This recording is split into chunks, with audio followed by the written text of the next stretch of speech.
Welcome to another episode of Graceful Curiosity. I'm Henry. Michael. And Michael, you know, it looks like the cold is subsiding. Finally. Oh, But now we got the rain. right. Texas Spring has said, I'm here. I don't know if you've noticed that. Yeah, yeah, yeah. It's pretty. The swings in the weather are pretty dramatic. Yeah. That's for I could sure. say this last week we might have had all seasons. Hmm. So it did get up to 75. Okay, Yeah. maybe not summer, but we've had kind of, Yeah. like it was in the 40s this morning. Hmm. So that's winter, and then Yeah. fall, then we got spring. It all just likes to show up. That's kind of Texas has bipolar weather. Yeah. Just got to live with it. Hmm. Yeah. So that's just how it is. So the big thing we wanted to talk today, because Michael, I don't know how much you have found this, the reality is that there's a lot of Christians that just focus on the New Testament. Or Hmm. there's even some churches that are just like, we're New Testament church and that's it. Right. Why do you need to read the Old Testament? Mm. And actually, going off our previous episode, because we both talked about we're talking about writing devotionals, and we both actually talked about how we enjoy the writing for the Old Yeah. Testament. Yeah. I kind of like the Old Testament more than the New Testament. Is that weird? Does that make me weird, Michael? In some circles, that would probably be scandalous, but yeah, not in ours, thankfully. Yeah, so that's kind of what we wanted to talk today about why you should read the Old Hmm. Testament. Because I think it is good. Hmm. Absolutely. And that kind of gets into my first point. Because I know there's a lot of you book talkers out there. You like your romance or your fantasy or your fighting and your wars and your drama. Like first and foremost, that's the reason why you should read the Old Testament. Sure. You get all of that in one spot. You have an assassin judge that kills someone while they're on the toilet, or you get the family drama of Jacob and his sons, where Hmm. one of where they they kill a whole city because they raped the city, someone from that city raped their sister. Then you also have they sold one of their brothers into slavery. I Hmm. mean, you have David who had an affair Yep. and then sent the husband of his affair partner to the front line. No, that's not the main reason. I'm just saying it's like there's a lot of it's not really boring. There's a lot of drama happening that we see, and we can see a lot of the sin nature of mankind, and it hasn't changed. Right. Exactly. So I might have phrased it in an exciting way at the beginning, but what we see in the Old Testament is that, yeah, I see my own family drama in that. Mm-hmm. I see how the world is working right now in that. Hmm. I see my own circumstances. I have a Jonah moment going on. Mm. I ran away from God. So like we can even though, I think the Old Testament more than the New Testament has a lot more drama and a lot more chaos Mm. and all that's going on. Um, but I think it also has the richness of the human experience, at least our sinful human Hmm. Hmm. experience. And that's something that we as people can resonate with. Yeah. And here's the thing, we get to see God in the midst of that, Hmm. which I think changes it all. Mm. Right. Yeah, I think that's a great point. And I think it's been pretty well established that maybe the primary way that humans kind of communicate their values and principles and things that are crucial to them are not necessarily through, formal creeds necessarily, but narratives, right? Stories. We pass on stories in order to communicate those things which are, most vital to our understandings of ourselves and the world. And so you Yeah. see that exact way of communicating in the Old Testament, right? The Old Testament has more narrative portions, certainly than the New Testament, but Yeah. it's also simply one of the great um, narrative works of literature in all of human Yeah. history, you know. And if you're not a narrative person, there's poetry for you, That's right. right? That's right. Like, Mhm. the Psalms are considered the prayer book of the Bible for Hmm. a reason, Hmm. and you get to see into the heart and soul of people. Hmm. Or even Proverbs to Ecclesiastes, where wisdom is the foundation. I think Old Testament gets a bad rep because of, basically Exodus, Leviticus, Numbers, and Deuteronomy. Sure, I sure. think everyone distills it just to those four Mm. books where it's the law and Hmm. it's the law and it's the law, and Right. now your Bible reading plan has died. Mm. Right? Is that fair to say?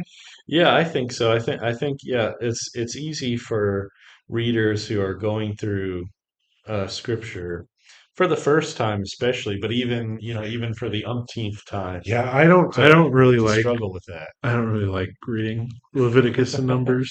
I will tell you Hmm. that. Hmm. I mean, I can read the opening parts of Exodus Hmm. and maybe skip chapters here and there. Hmm. Same with Deuteronomy, Hmm. but you know, Yeah.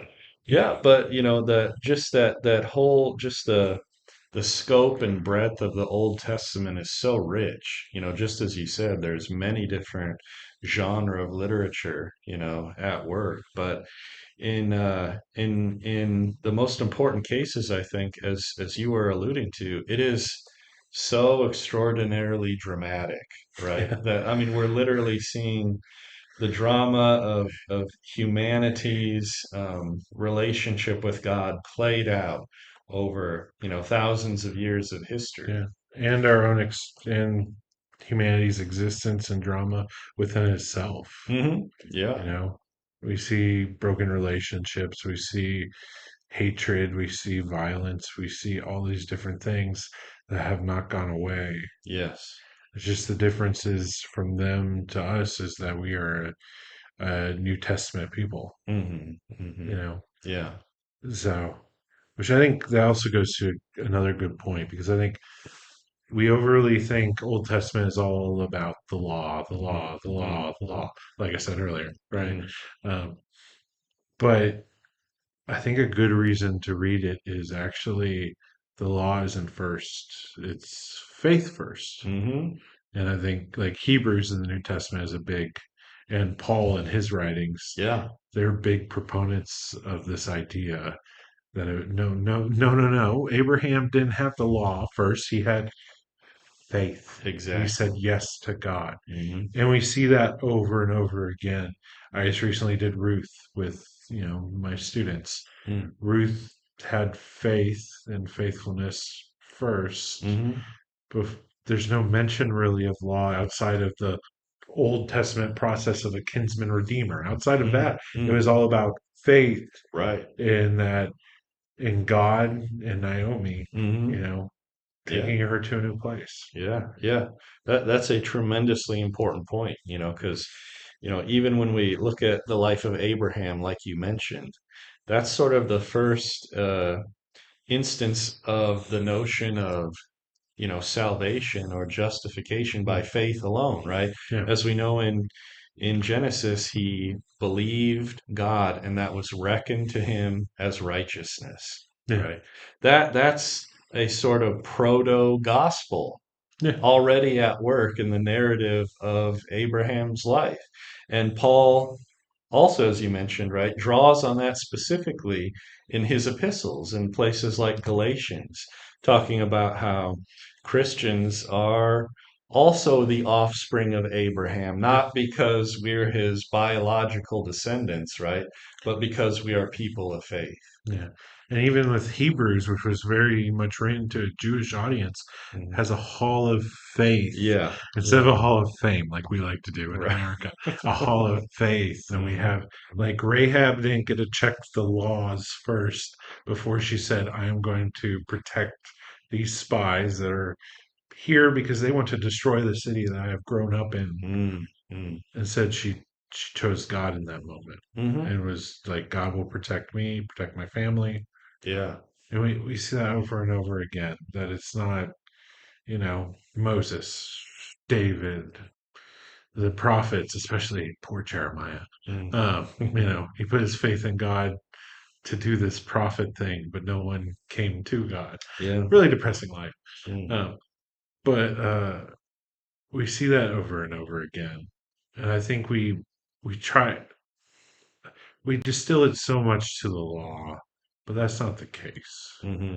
Um, because I mean, I don't think Jesus references these people. You know, we see them in the Gospels as well. Yeah. When Jesus talks about them, we see them. Like, I don't think we would still be referencing them or having a in our VBS characters Hmm. if it didn't matter that faith was first. I think that's more of a testament why they matter is because faith was first. Yeah. That's why there are VBS characters. That's why they are our heroes. That's why Hmm. we keep on referencing them. Because if it was all based on law, law, law, then why does it matter to us? Mm-hmm. David wouldn't matter to us. Mm-hmm. Abraham wouldn't matter to us. Hmm. But these people are still pertinent, um, examples for us as we go through our Christian walk. Exactly. Yeah. So I Hmm. think that's, you know, we just have to divorce, in some ways, divorce the law, or at least the notion we have about the law Mm. from how we read the Old Testament. What I mean by that is not Hmm. just like get rid of the law, but Of just the course. the reality that we think this is the thing that is that the Old Testament is all about, Mm-hmm. right? Yeah, I think that's very true. That there's this almost type of I don't know how to say it necessarily, but like we have a almost a view of the Old Testament that's almost like a parody of what it actually Yeah, is, yeah. in so many That's a good way of putting it. segments of the church, that even though, and it even comes down to the way that we translate the original languages. Like even in Mm, Hebrew, of course, we have this notion of the Torah, right? mm. That's only uh, that only translates to English as the law in the sense that it's a guide for living, but it's more like not explicitly legal, Yeah, but more of, as I said, a way of living honorably and righteously before God that touches all areas of life, yeah, right? Not just these ritual or ceremonial or legal aspects of life, but even the heart and soul and mind. So it's a much richer notion of law than what a lot of subsequent Christian groups would come to understand yeah, it. yeah, So that's just an important point to keep in mind as well when we're looking at what is the essence of the Old Testament. yeah, So, in light of those, points that you made, I think it's also really significant to keep in mind that the Old Testament is looking forward in anticipation to the coming of the Messiah, mm, right? Who is Jesus of Nazareth and the founder of the Christian faith, of course. So when we look at the Old Testament, we cannot divorce it from the person of Christ. yeah, That everywhere throughout the Old Testament, we see that from Genesis 3:15, right? And yeah, the notion that there will be this serpent conqueror, right, who will come and deliver justice to the adversary, the Satan, right? yeah, Um, all the way through the prophetic literature, right, in yeah, Isaiah, to the minor prophets, to passages from the Psalms, all the way through the monarchy, the Davidic kings, and the yeah, prophecies related to them. They're all reaching forward, looking toward this time when God would send his son to save humanity, right, through his life, death, and resurrection. So, in pretty much all cases, the Old Testament for Christians is not simply a kind of historical artifact, yeah, a a piece of literature that's we only reference for, archival purposes or yeah, something, right? It's profoundly, it's a testament uh, to the person of Jesus Christ, you know. And that leads then into this other significant point that we cannot really understand who Christ was, what his purpose was, what his role in God's redemptive plans for humanity was. We cannot understand those things without looking at the Old Testament and what it said about the Messiah, Yeah. you know. I mean, that's a big point that half of the Old Testament is prophecy. Yes. Like, it has to say something. Right, exactly. That in so many different respects, the Old Testament gives us a vision or a picture of who the Messiah would be, what he would do, what he would accomplish. And that allows us then to look at the gospel narratives in the New Testament and understand at a much deeper level what it was that Christ was actually doing. Mm. And in so many cases, I mean, we could explore this down to a really extraordinary level of detail if we Yeah. wanted to, prophecy by prophecy, But there's this overarching point here, I think, that many of Jesus' signs and miracles and wonders that he performed were not simply, uh, you know, if you want to say it this way, he was not performing miracles simply for the sake of performing Yeah. miracles, right? In so many instances, they were direct fulfillments of Old Testament Yeah. prophecies. Well, I mean, like we think of with and his first thing he did with temptation, Mm, like his 40 days was an answer to the 40 years that mm, the Israelites failed at, right? yeah, yeah. And we see that again with there's a whole chapter in John, um, pretty much answering to Moses and Hmm. where Hmm. he kind of failed. And there's a reason why we call him like the second Adam or the Right. second Moses. Yes. Like he's basically all these signs and wonders he's doing is I'm picking up where humanity failed, Yes. Yes. so we see that over and over again. Yeah. Yeah. That's an extremely important point, right? That he is sort of the fulfillment or the correction or the solution, right, Yeah, yeah, to all the failed efforts of Israel and God's people that we see throughout the Old Testament narratives. That he is that perfect expression of what Israel was intended to be. yeah. And I think that gets to another good point is that, we can't see Jesus without seeing how much we can't do this Mm, without God. And I think mm, that's a big story of the Old Testament. The mhm. overarching meta narrative is that we cannot do this by ourselves. Yeah. And Jesus is a fulfillment of that. Hmm.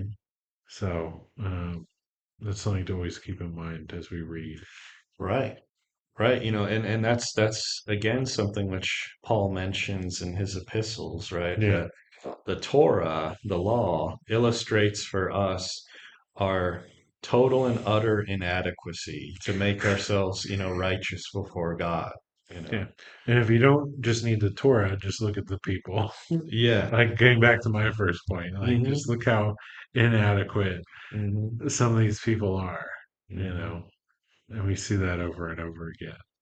But it is all pointing to the cross, which is, that's the benefit we have instead of like if we're a second century BC, first century BC Jew, Hmm. we don't, they're only reading the Old Testament because it's done at that point as it is. Right.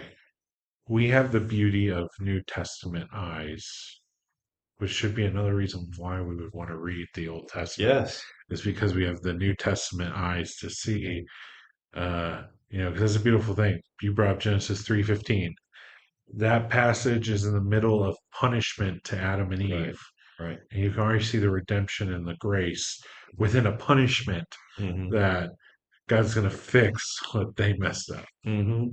So if we didn't have these New Testament eyes, you know, yeah, some of the Old Testament parts would probably be a little drier and harder to read, but it just gives us a little more to see there. Hmm. So maybe a good place to stop with this, Michael, is if someone asked you if if you are going to point me into reading the Old Testament, what would be a good book to read? And it doesn't have to be like you need to start with Genesis. That's where you need to go, but maybe a passage, a book that would give us the ideas that we've been trying to communicate. Yeah, that's a great question. And since we see this, the themes that we've been talking about, salvation through faith, the gift of grace coming through faith. There's many different areas of the narrative of the Old Testament where we can see that. But as we've been referring to over and over again, the specific sections of Genesis that refer to the life of Abraham, I Mm, think, are so instructive for understanding how God ultimately brings about human redemption. In so many ways, Christ is the fulfillment of the covenant that Yahweh made with Abraham all the way back in, the earlier chapters of Genesis. yeah. So I think the narrative of his life is incredibly instructive for us today as Christians because it shows us all that was being put into place for the arrival of Jesus as the Messiah to fulfill his Abraham's original vocation, right? Mm, Going back to, I believe it's Genesis 12, where excuse me, where God says to Abraham, through you, all the nations of the world will be blessed. mm. And of course, the ultimate fulfillment of that is in the person of Jesus Mm. Christ. So, but yeah, that's only one section of the Old Testament. Yeah, That's that's about 10 chapters, right? something Something like like that. that. Yeah, So it's yeah. not too big of a read. Mm. I may be coming at this at a bigger read. Mm. Um, my always recommendation is First and Second Samuel. Okay. Now, Yeah. rock Yeah. me. Why I say this? Because this is a Yeah. weird one for people. Like, why specifically there? Mm. Um, well, first of all, you get my favorite character in all the Bible, and that is Old Man Samuel. Mm. He is definitely has the energy of get off my lawn, but as a prophet. But more importantly, is we start Samuel in a depraved land. Mm. Judges just happened. Yeah. The last verse in Judges is, and they did whatever was right in their own eyes. Mm. So we are walking into that with Samuel, who didn't even know what God sounded like or anything like that, or what God was like. Mm. And kind of like today, where it feels we are so worldly. Mm. So there's some parallels there. But also, we get to see where Israel is like, we want our own king. God's not sufficient. Hmm. And we see that with Saul, that it's not sufficient. And Yeah. even then we get to see with David, because Samuel's the one that anoints both um, Saul and David, Mm. which are basically two dualities that are complete opposite. Mm. We see even with someone that's chosen by God, you know, with David, that even they can't save us. Mm. So kind of showing like there is no king, no one we put our faith in that can Mm. save us Hmm. outside from God Himself. Yeah. So we can see even the people, even if you have a pastor, priest in your life, Hmm. they can't save you. Sure. Even this Yeah. bad wolf can't save you, but only God can save you. So I love that's what's being exposed with these two guys. Yeah, that's really interesting. So it's almost like by way of counter example, you can see, right, Yeah, uh, uh, how Christ, is the only one who yeah, can fulfill that role of our King. yeah. It's like it's a in a way, it's a character study, but you also Mm, see, you get to see, you're familiar with David. hmm You get some of the most iconic VBS stories within First and Second Samuel, right? hmm But so you have some sense of familiarity, but Yeah. it is a giant drama, as well. Going back to my very first point, like hmm that Saul wants to kill David and is hunting him, and you see that. The other thing is, if you read these two books, you get context for half the Psalms.